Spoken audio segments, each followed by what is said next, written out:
Okay, thanks very much, Cahir. Just to welcome Minister O'Donovan, it's great to see you in the House here.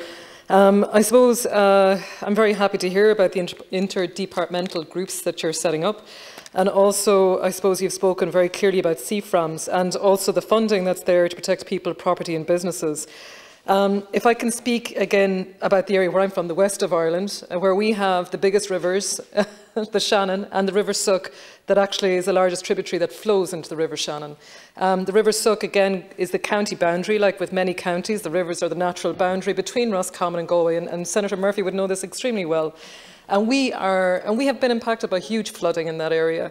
I suppose the challenge has been that in Ballinasloe we've seen it, and we're one of the nominated prioritised ones under CFRAMs to get a flood relief project, because we'd over 8 million in damages to St Michael's Square, houses flooded in the middle of the town back in 2009 and again in 2015, and we got approval in 2019 under this project.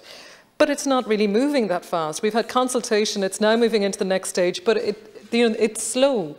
And I suppose the huge issues I have really are planning in floodplain areas. There's a lot of planning, and what's the impact of underground waterways and aquifers?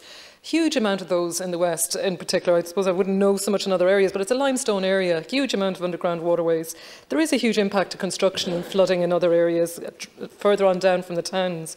Also, I do agree there are multiple authorities that we need to ask to make decisions. You've also mentioned yourself the necessity when you're cross-departmental looking for permits. Imagine what it's like on the ground when you are dealing with two local authorities, and if you want to do work, you need to make sure that Galway County Council, Roscommon County Council and OPW or Waterways Ireland are all involved and have approved all of these. This again is huge blocks and stops and delays to funds that we need to see happening now. I suppose the one thing that really surprised me is that the local authorities also have responsibility for the waterways within urban areas. Say, for example, in the likes of the middle of Ballinasloe, no clearage or drainage has been done for ages. Again, they're pointing to lack of funding, and this is coming under the county council. So there's a huge array of bodies that are involved.